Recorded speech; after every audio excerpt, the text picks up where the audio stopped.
What's up? Welcome back to the channel. My name is Servida. Let's talk about samples. So the kid plug hooked me up with a bunch of new samples, so I thought this would be a good opportunity to teach you guys how to add your own melodies onto samples. This tutorial is going to be a bit different. By the end of this video, you're not going to learn this right away. It takes a bit of practice. So we're going to go through a bunch of these samples and I'm going to show you how I add my own melodies to them. Now the first step is to find the key and the chord progression. Now if you're lucky, some of the samples will have the key signature on there. For the sake of this video, let's rename these. We'll just call these, we'll do a bulk rename. Hello.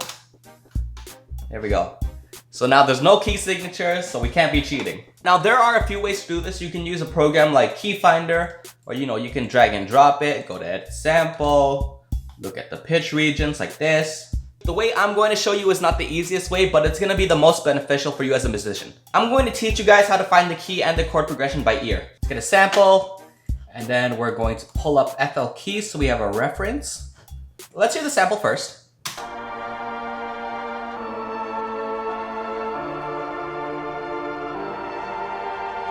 So when we're looking for the key, we have to find the tonic note. And to do this by ear, it's kind of like an educated guess. We have to find the most stable chord in the sample, and then we have to find the root note of that. So let's listen again and try to find the most stable chord.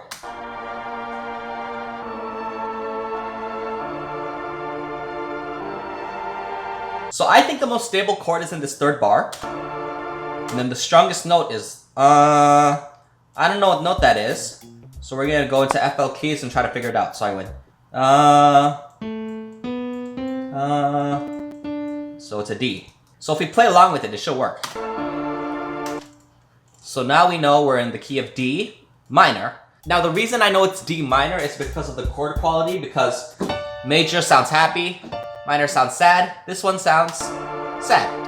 So we say D minor. So now that we have the key, it's time to find the chord progression, and I do this by listening to the lowest notes because that's usually the bass line. So it's a bit hard to hear it in this instance.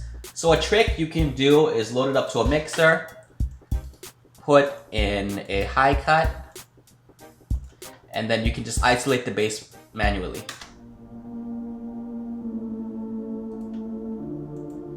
Let's do that now.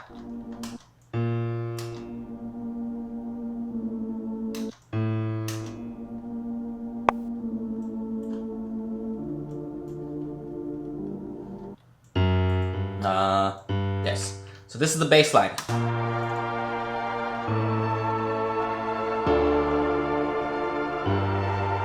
So now that we have our bass line and our key, it's pretty easy to fill this out. So let me do the notes in the scale first to show you guys.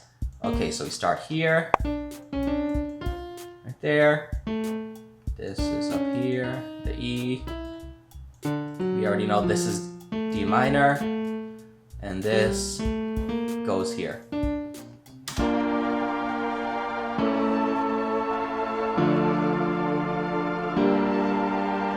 Let me show you another one. Okay, let's listen to this one.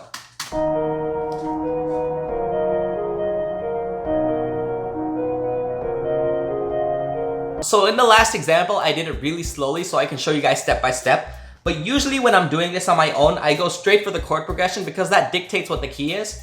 And we can find those at the exact same time. So let me show you how I would usually do it. So let's have the new chords now. So first we listen to the bass line.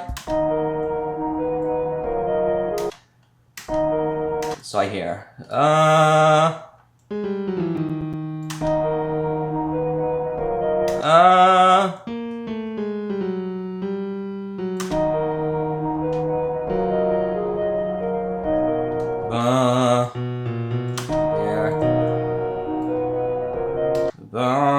think it's that.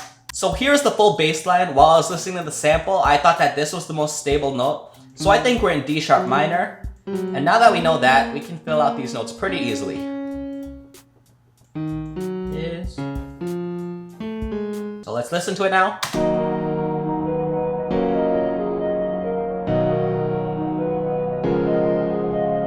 So now let's actually talk about making counter melodies. Now you have a lot of freedom when it comes to making melodies, but there are a few things you should consider. So one thing you should take into account is the rhythm of the original melody.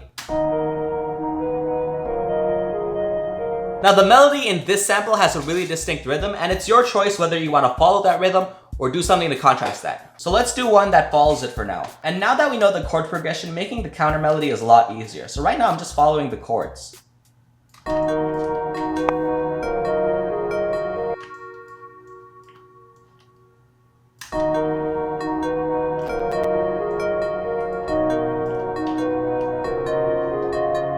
So in this counter melody, I mimic the rhythm. So let's do one where we contrast it.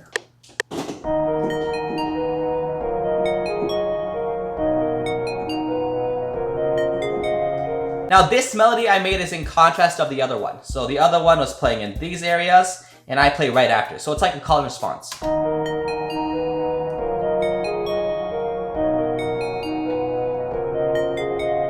Let's do another example.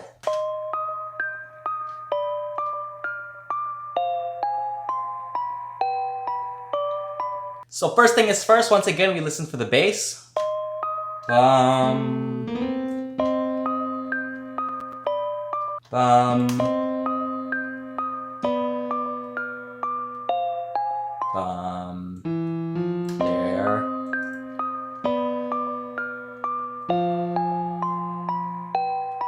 Bum. Okay. So once again, we have our chord progression. I thought the C at the beginning was the most stable, so I think it's in C minor. Let's test it out. Okay, so now we know that. We can fill out the rest of the chords pretty easily. That's gonna be a minor, that's gonna be a major. Very easy.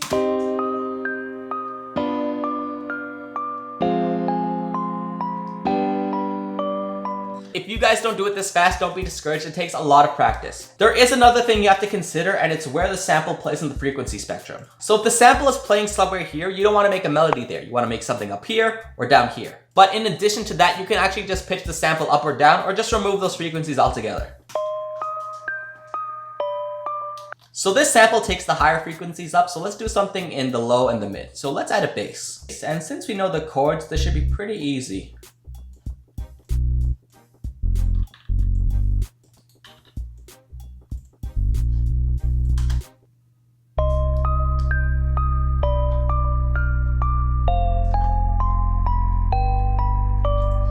Let's add one more instrument. Let's keep in mind of the rhythm again. So this one is just playing in straight quarter notes, so let's do something a bit faster.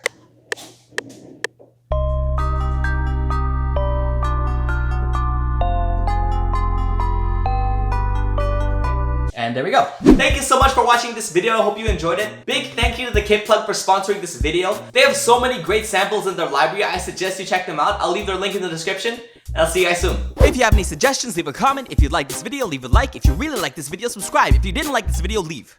Just leave. Get out of here.